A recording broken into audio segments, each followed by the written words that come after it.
Hello ભાવિ સરકારી કર્મચારીઓ, શિક્ષકો, રાધે રાધે. તો આજે આપણે ગુડ ન્યૂઝ લઈને આવી ગયા છે કે જે મિત્રોએ ટાટ સેકન્ડરીની એક્ઝામ આપી હતી, બરાબર. એક્ઝામ હતી 3/5/2026. એક્ઝામ ક્યારે હતી? તો કે 3/5/2026ના રોજ તમારી જે એક્ઝામ હતી ટાટ સેકન્ડરીની, એની પ્રોવિઝનલ આન્સર કી વેબસાઇટ ઉપર મુકાઈ ગઈ છે, બરાબર. કઈ? તો કઈ પ્રોવિઝનલ આન્સર કી, તો કે વેબસાઇટ કે આવશે એસીબી સ્ટેટ એક્ઝામિનેશન બોર્ડ વાળી, બરાબર. તો તમને ન ખબર હોય તો આપણા વિડીયોના ડિસ્ક્રિપ્શનમાં વેબસાઇટની લિંક પણ નાખી દઈશું, જે ઉપર તમે સીધી જ ટિક કરશો એટલે વેબસાઇટ ખુલી જશે. ત્યાંથી તમારે શું કરવાનું? તો કે એક હશે ગુજરાતી મીડિયમ લખેલું, ગુજરાતી મીડિયમ, બરાબર. મીડિયમ એમાં તમારે શું કરવાનું? તો કે એમાં એ સિરીઝનું જ પ્રશ્નપત્ર આપેલું છે. તો કે એ સિરીઝનું પ્રશ્નપત્ર ડાઉનલોડ કરી લેવાનું, અથવા તો તમારું એ સિરીઝનું કરી લેવાનું પ્રશ્ન પત્ર ભેગું આવ્યો, સોરી. એ સિરીઝનું પ્રશ્નપત્ર છે ને એને ડાઉનલોડ કરવાનું. શું કરવાનું? ડાઉનલોડ કરવાનું. પછી તમારો જે પ્રશ્નપત્ર હોય ને, તમારે જે સિરીઝનું હોય, એ હોય, ગણાઈને ડી હોય, ગણાઈને સી છે, બરાબર. તો કે એમાં છે ને એ સિરીઝના જે પ્રશ્નપત્ર નંબર આપેલા હોય ને એને નંબર આપી દેવાનો. દાખલા તરીકે મારે ડી વિભાગનું હતું, બરાબર. જો હું એક્ઝામ્પલ આપું છું. ડી સિરીઝનું પેપર હતું, કેનું? ડી વિભાગનું હતું. કે તમે જી કયો આલ્ફાબેટ કે જી કયો, બરાબર. ડીનું હતું, ડી સિરીઝ લખો, સોરી, વિભાગની સિરીઝ હો, સિરીઝનું હતું, બરાબર. તો તમારો પહેલો પ્રશ્ન હશે ને એ સિરીઝમાં અલગ હશે, પણ જો ઓપ્શન નથી બદલાતા, ઓપ્શન 4 ઈ જ હશે. તો તમારે શું કરવાનું? તમારો પહેલો પ્રશ્ન હોય ને, બરાબર, એ સિરીઝમાં એ પ્રશ્ન 5મો હોય તો પહેલા આગળ પ્રશ્ન નંબર લખી નાખવાનો એ સિરીઝ પ્રમાણે, અને તમારી જે OMR હતી એના ટીક કરી લેવાના. પછી આને આન્સર કી આવી એના અરે જવાબ મેળવી લેવાના. શું કરવાનું? જવાબ મેળવી લેવાના. એટલે તમને તમારા કેટલા સાચા અને કેટલા ખોટાની ખબર પડી જશે. હવે દાખલા તરીકે આપણે ગણતરી જરાક કરીને સમજાવી દઈએ છીએ કે કઈ રીતે ગણવું. બાકી ઘણાને ખબર નથી હોતી માઇનસ કરવા કે પ્લસ કરવા કે શું કરવું, બરાબર. જો હવે તમે પેપર સોલ્વ કર્યું આન્સર કી પ્રમાણે, તો તમારા સમજો કે 98 સાચા પડ્યા. કેટલા? 98 સાચા પડ્યા, બરાબર. તો વાહે ખોટા કેટલા થયા? 102 ખોટા થયા. 102 ખોટા થયા, બરાબર. આમાંથી તમે સમજી લ્યો કે 8 પ્રશ્નના ઈ ટીક કર્યા છે. કેટલા? ઈ ટીક કર્યા છે. તો આમાંથી 8 પ્રશ્ન ઈ ટીક કર્યા હોય ને એને કાઢી નાખવાનું. શું કરવાનું? પેલા કાઢી નાખવાના. જો ગણતરી કરતા શીખવાડું છું ટોટલ માર્કની, હો. તો કે 8 છે, તો કે અહીંયા 9 અને અહીંયા 10, આપણે 10 કો લઈ લેવી, બરાબર. તો કે અહીં કેટલા વધે? 12 માંથી તો કે 4, તો કે 94 વધ્યા. કેટલા વધ્યા? 94. આ 8 ને હવે ભૂલી જવાના, કારણ તમે ઈ કર્યા છે એના માઇનસ થશે નહીં. હવે જે તમારા 94 છે ને એને ભાગ્યા 4 કરી દેવાના. કેટલા કરવાના? 4. શું કામે? તો કે 0.25 માઇનસ પદ્ધતિ છે ને, બરાબર. તો હવે આનો ભાગાકાર કરો તો કેટલા થશે? તો કે 4 દૂને 8, 2, 4 દૂને 8, તો કે કેટલા વધ્યા? 14. તો કે 4 દૂને 8, 4 તેરી 12. કેટલા થયા? 4 તેરી 12, બરાબર જ જઈ છે ને. 4 દૂને 8, 14, 4 દુ 8, 4 તેરી 12. તો વધ્યા કેટલા? 2 વધ્યા. પણ કેવા વધશે? ભાગાલે નો આલે તો પોઈન્ટ આવી જશે. તો કે 4 પંચા 20. તો તમારા એટલા માઇનસ થાય. કેટલા થાય? હવે તમારા 98 સાચા છે ને એમાંથી તમારે 23.5 બાદ કરી દેવાના. કેટલા બાદ કરવાના? જો માઇનસ પદ્ધતિ છે એટલા માટે કહીએ છીએ, હો.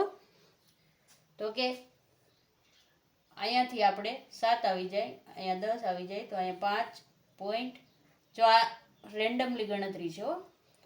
તો કે 4 અને 9 માંથી 2 જાય તો કેટલા વધે? 7.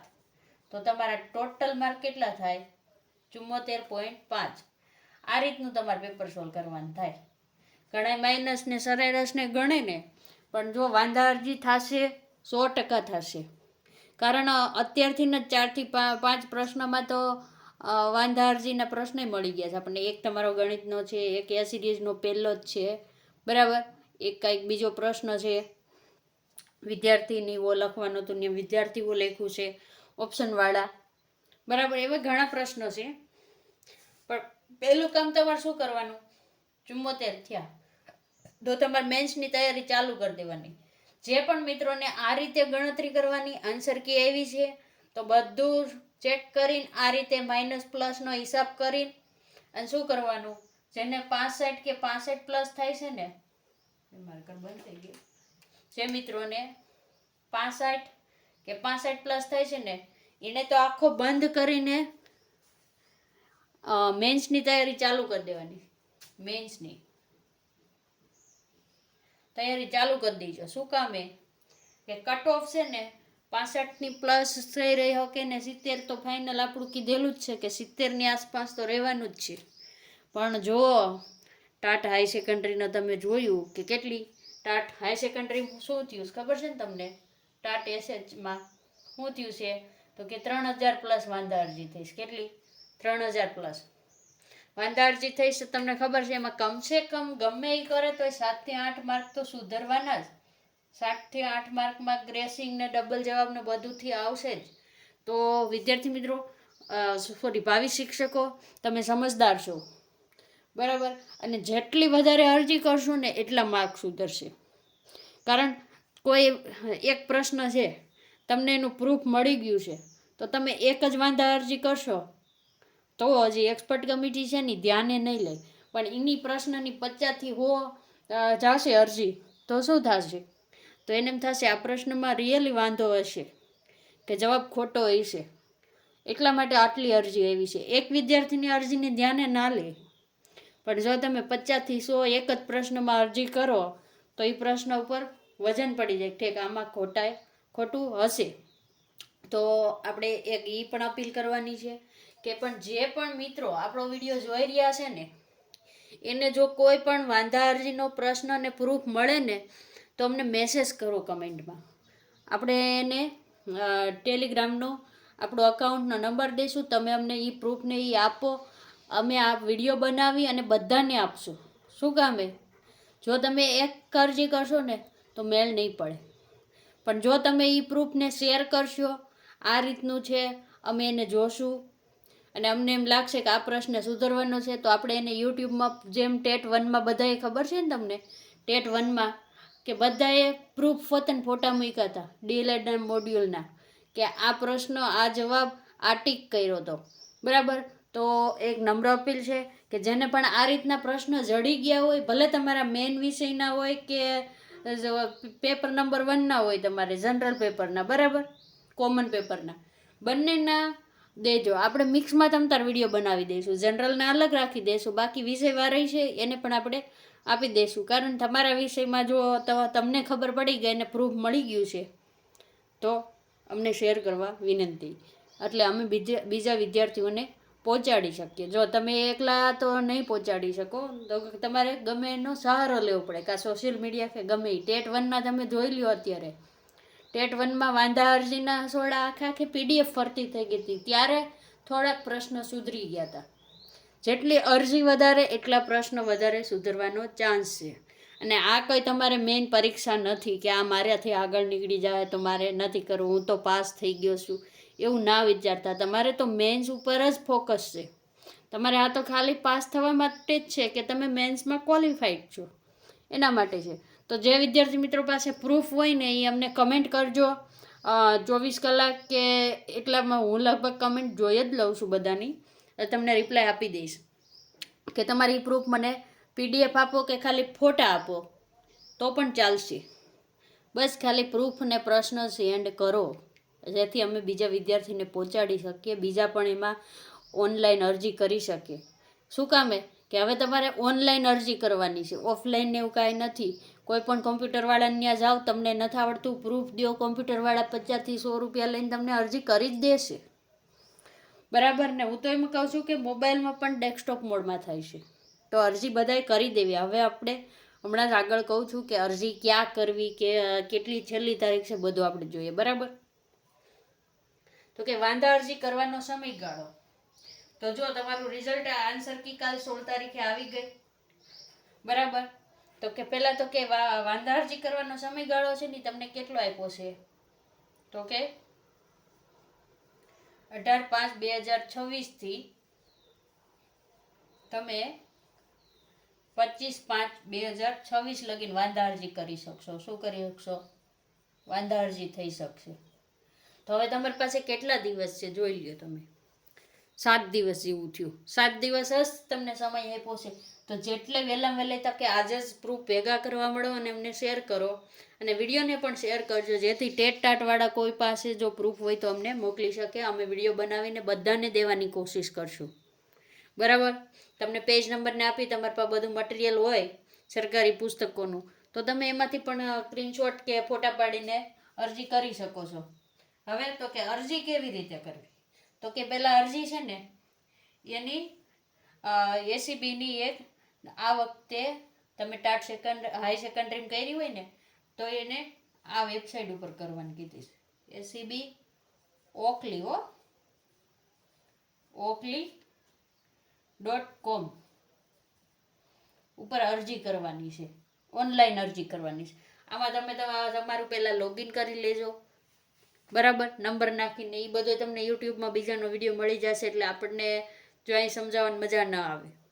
બરાબર? એટલે જે કોમ્પ્યુટરવાળા કે કોઈ હોય ને એવો વિડીયો હોય તમે યુટ્યુબમાં જોઈ લેજો, કઈ રીતે અરજી કરવી, કઈ રીતે લોગિન કરવું, બધું મળી જશે. બરાબર? તો એના ઉપર અરજી કરવાની છે, અને જેટલી અરજી વધારે એટલા પ્રશ્ન વધારે સુધરશે. પણ અરજી કઈ રીતે કરવાની, તો કે પહેલાં તો છે ને તમે રાજ્ય પરીક્ષા બોર્ડની વેબસાઇટ જાઓ ને ઉપર. બરાબર? તો ત્યાં પહેલાં તો એ સિરીઝનું પ્રશ્નપત્ર તમારે જોઈ લેવાનું, અથવા તો ડાઉનલોડ કરી લેવાનું. શું કરવાનું? પ્રશ્નપત્ર ડાઉનલોડ કરો.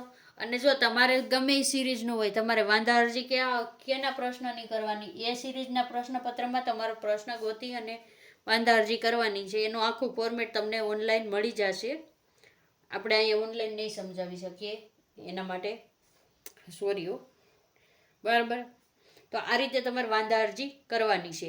અને તમને છેલ્લી તારીખ ખબર છે 25/5/2026 છે. અને આ વખતે એવું લાગે છે કે ટાટ સેકન્ડરીમાં તો એકેય ગ્રેસિંગ નથી આપ્યો. પહેલાં જ પ્રશ્ન એ સિરીઝનું પેપર જોવો તો ગ્રેસિંગ હતો.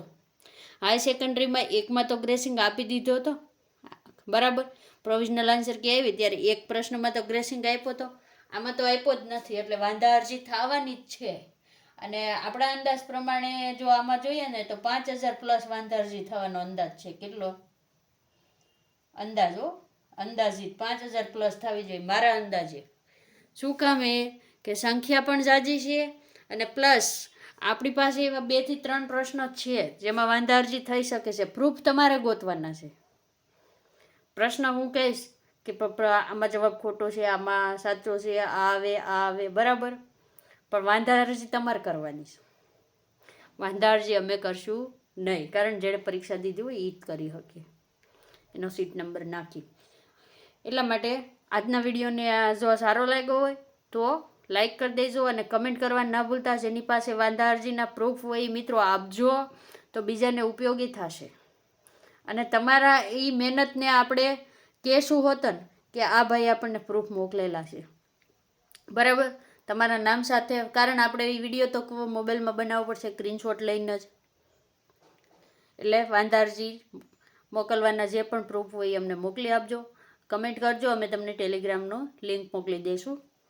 જો વિડીયો સારો લાગ્યો હોય તો લાઈક કરી દો, ચેનલને સબસ્ક્રાઈબ કરજો, અને વિડીયોને શેર કરજો, જેથી કોઈ પણ હોય તો આપે પ્રશ્નના જવાબ. બરાબર? અહીંયા પૂર્ણ કરીએ છીએ. રાધે રાધે.